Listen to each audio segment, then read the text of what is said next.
Menurut Kang Fardan, apakah tidurnya orang berpuasa itu bernilai pahala? Ada namanya vitamin D. Apa itu? Vitamin dari D. Subhanallah. Masya Maksudnya Allah. apa?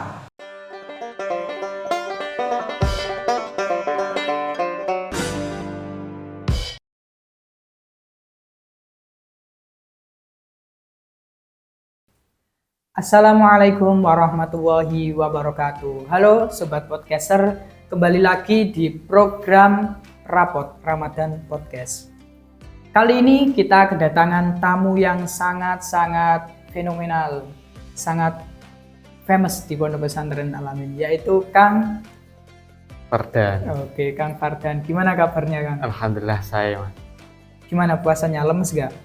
Sementara ini alhamdulillah aman. Alhamdulillah aman. Alhamdulillah. Biasanya kalau lemes kan bawaannya males. Iya, betul sekali. Kalau males, alternatifnya tidur aja. Betul sekali.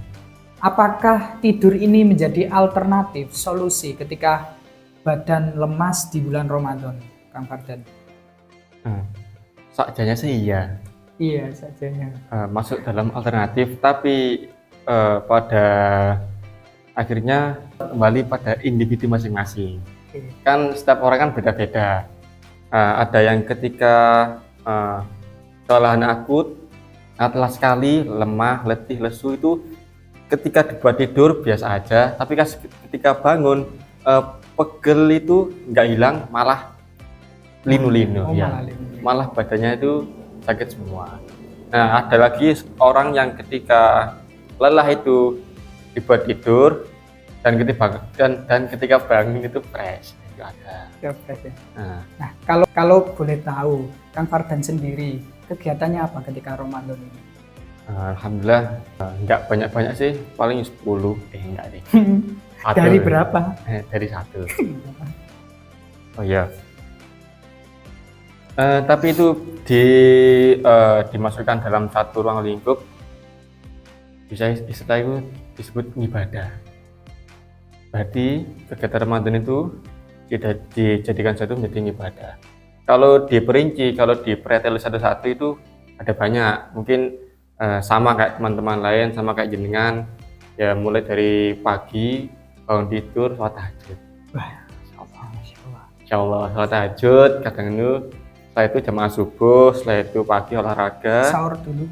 Oh iya, sahur dulu. Betul ya. Sahur dulu. Setelah itu jamaah, setelah itu kalau siang lelah istirahat. Setelah itu kalau mau nyari takjil, ngabuburit.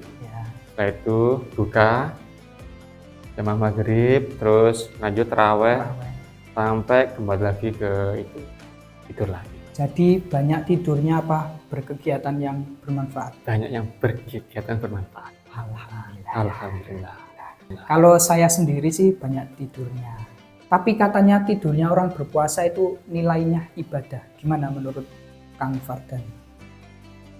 Tidurnya orang puasa itu bernilai ibadah. Tapi kalau menurut saya pribadi, semua itu bisa bernilai ibadah asal niatnya benar, yaitu pada Allah. Lillahi ta'ala. Untuk kalau kita berkegiatan seperti ini, acara kayak ini, kalau kita niatnya itu lillahi ta'ala untuk apa namanya, sharing-sharing agama, sharing-sharing tentang ilmu pengetahuan, insya Allah itu juga termasuk ibadah. Bagaimana dengan hukumnya orang tidur saat berpuasa? Aku kan nggak suka ribet ya, jadi tak cuma simbol-simbol aja. Kalau puasa itu dihukumi halal, itu bisa dihukumi halal. Yang penting niatnya lillahi ta'ala, itu bisa mendapatkan pahala. Dan juga tidur itu bisa mendapatkan dosa kalau niatnya salah. Contoh, niatnya ada sangkut pautnya dengan maksiat. Sebelum atau sesudah tidur, kalau kita ada niat sedikit untuk maksiat, itu bisa dosa dan itu haram. Jadi kalau tidur niatnya lillahi ta'ala, bisa bernilai pahala itu? Bisa ya? Bisa.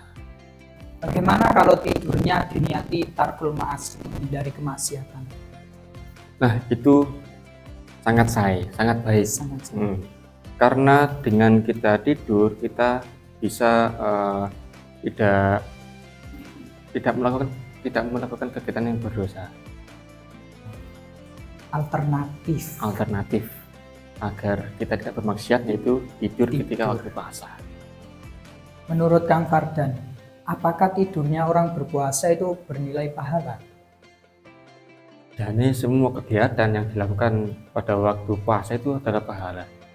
Nah, jadi gini, puasa kan baik. Puasa juga termasuk ibadah. Nah, kalau kita tidur pada waktu puasa, otomatis tidur yang aslinya notabene itu tidak mendapatkan apa-apa. Terus pada waktu puasa kita tidur, itu tidurnya akan mendapatkan pahala karena ketolong oleh puasa. Jadi meskipun kita tidak niat tidur untuk lillahi ta'ala ya, kita tidur tidak niat lillahi ta'ala, itu tetap mendapatkan pahala karena kita ikut niat yang awal, niat puasa. Tapi tidur itu bisa tidak mendapatkan pahala meskipun puasa karena bermaksiat. Antara kita awal puasa, niat puasa awal sahur, sampai ketika kita mau tidur, lah kok itu di situ di tengah-tengah ada maksiat, itu tidurnya gak jadi pahala. Ya. Karena ada maksiat di tengah-tengahnya. Ya. Supaya puasa kita tidak terus-terusan untuk tidur, apakah ada vitamin tersendiri untuk membangun semangat menjalani ibadah di bulan Ramadan? Ada, namanya vitamin D. Apa itu? Vitamin dari D. Subhanallah. Masya Maksudnya Allah. apa? Maksudnya adalah vitamin yang berupa ucapan semangat yang dibalut dengan rasa cinta dan kasih sayang. Terakhir, Kang Fardan, pesan untuk teman-teman atau penonton supaya tidak bermalas-malasan ketika berpuasa. Oke, cari pasangan, ajak rabi. Lek jadi manten anyaran, gak mungkin bermalas-malasan pada waktu Ramadanan. Lek sampai bermalas-malasan, eman mergane wanjini farming ganjaran. Terus iki yo mung event legend setahun pisan. Rong mesti sok ben awake dhewe ya iso ketemuan. Ayo semangat kawan, mari kita berfastabiqul khairat, banter-banteran balapan dalam hal kebaikan. Cukup sekian dari saya, Fardan. Oke, jadi begitu teman-teman obrolan kita hari ini. Intinya tidur di bulan Ramadan itu tidak apa-apa jika memang niatnya tarkul ma'asi dan niatnya baik. Tapi kita santri-santri yang berada di pondok, kan di sini ada pengawasan ya, seyogianya mengikuti pengawasan, tidak malah ditinggal tidur-tiduran. Karena setiap perbuatan amal baik di bulan Ramadan pasti akan Beri ganjaran. dilipat gandakan. Oh iya, dilipat gandakan. Seperti dalil innal hasanatu tudha'af fihi ma la tudha'af ma siwahu. Oke, sekian teman-teman semua. Sampai jumpa. Assalamualaikum warahmatullahi wabarakatuh.